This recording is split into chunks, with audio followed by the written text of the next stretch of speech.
Assalamu alaikum wa rahmatullahi wa barakatuh.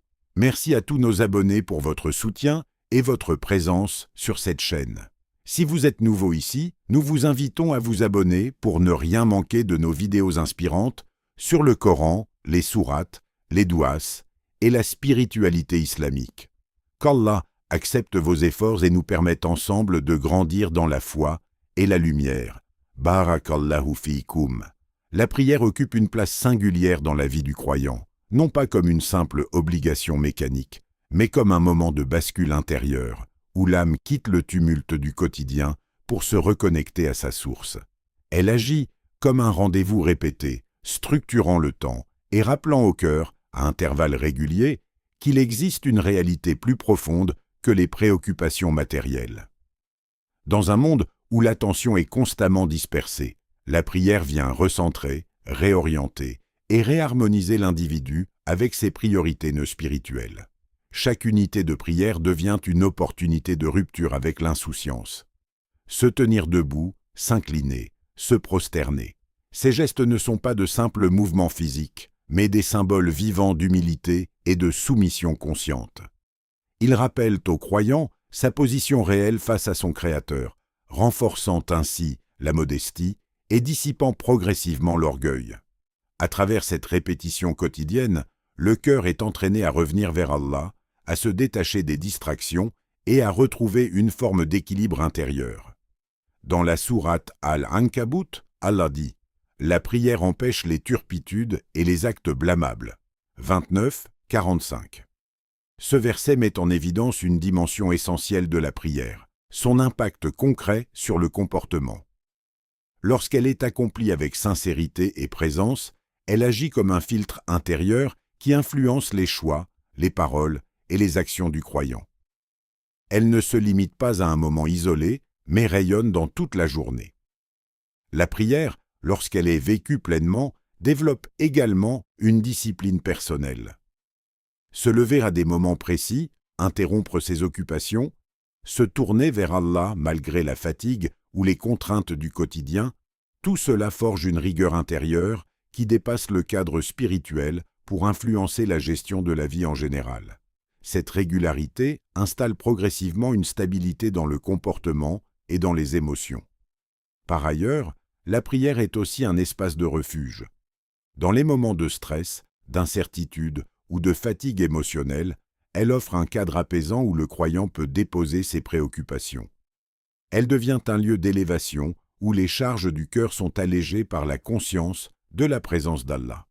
Ainsi, elle ne transforme pas seulement les actes extérieurs, mais agit en profondeur sur l'état intérieur, contribuant à façonner une personnalité plus équilibrée, plus consciente et plus alignée avec les valeurs spirituelles.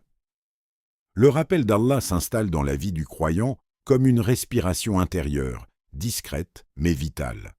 Contrairement à certaines pratiques qui demandent des conditions spécifiques ou des moments dédiés, le dhikr peut accompagner chaque instant, en marchant, en travaillant, en attendant ou même dans les moments de silence. Il ne dépend ni d'un lieu particulier ni d'une posture spécifique, mais uniquement de la présence du cœur et de l'intention. Cette accessibilité en fait un outil spirituel constant, capable d'accompagner le croyant tout au long de sa journée. Dans un environnement marqué par la surcharge d'informations, les sollicitations permanentes et les préoccupations multiples, l'esprit humain peut rapidement se disperser. Le dhikr agit alors comme un ancrage qui ramène l'attention vers l'essentiel. Répéter les invocations, prononcer les noms d'Allah ou simplement se souvenir de lui consciemment permet de créer des moments de pause intérieure. Ces instants ne sont pas vides, mais remplis d'une présence apaisante qui réorganise les pensées et allège les tensions accumulées. Dans la sourate Ar-Ra'd, Allah affirme « N'est-ce pas par le rappel d'Allah que les cœurs se tranquillisent » 13-28. Ce verset met en lumière une réalité profonde. La sérénité véritable ne provient pas des circonstances extérieures, mais d'un lien intérieur avec Allah. Lorsque le cœur est connecté à cette source, il trouve un équilibre que les solutions matérielles seules ne peuvent offrir.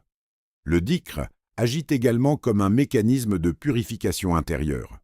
En répétant le souvenir d'Allah, le cœur se détache progressivement des pensées inutiles, des inquiétudes excessives et des attachements secondaires. Cette pratique régulière affine la conscience, renforce la vigilance spirituelle et éloigne les états d'angoisse ou de confusion. Elle permet aux croyants de rester centrés, même au milieu des fluctuations de la vie. Avec le temps, le dhikr ne se limite plus à des paroles prononcées, mais devient un état d'être. Le cœur s'habitue à se souvenir, à revenir, à se reconnecter. Cette continuité crée une stabilité émotionnelle et spirituelle où les hauts et les bas de la vie sont vécus avec plus de recul et de sérénité. Ainsi, le rappel d'Allah ne se contente pas d'apaiser momentanément, il transforme en profondeur la manière dont le croyant perçoit, ressent et traverse son quotidien. Dans la dynamique quotidienne du croyant, l'intention agit comme une force invisible qui donne une direction et une valeur à chaque action. Deux personnes peuvent accomplir le même geste avec une apparence identique, mais dont la portée spirituelle diffère radicalement selon ce qui se trouve dans leur cœur. L'ikhlas consiste précisément à orienter cette réalité intérieure vers Allah, en faisant en sorte que les actes ne soient plus motivés par l'image, l'habitude ou l'attente des autres, mais par le désir sincère de plaire au Créateur. Cette orientation transforme profondément la perception de la vie. Des actions qui semblent ordinaires deviennent porteuses de sens. Travailler avec honnêteté, aider quelqu'un dans le besoin, parler avec bienveillance, ou même accomplir ses responsabilités quotidiennes peuvent se muer en actes d'adoration dès lors que l'intention est purifiée. Le croyant ne compartimente plus sa vie entre le religieux et le profane, mais perçoit l'ensemble de ses actions comme une opportunité de se rapprocher d'Allah. Cette vision élargie apporte une cohérence intérieure et une continuité dans la manière de vivre. Dans la sourate Al-Bayyina, Allah rappelle « Il ne leur a été commandé cependant que d'adorer Allah, lui vouant un culte exclusif. » 98, 5. Ce verset souligne que la sincérité n'est pas un détail, mais une condition fondamentale qui donne son sens à l'adoration. Sans elle, l'acte perd sa profondeur, même s'il conserve son apparence extérieure. L'ikhlas agit également comme une protection contre l'ostentation. Lorsque le cœur est attaché à Allah, il devient moins sensible aux regards humains et aux attentes sociales. Le croyant apprend à agir même lorsque personne ne voit, à donner sans être reconnu, à faire le bien sans attendre de retour. Cette attitude développe une forme de liberté intérieure où l'estime de soi ne dépend plus des validations extérieures, mais d'une conscience apaisée du regard d'Allah. Avec le temps, cette sincérité devient une habitude enracinée.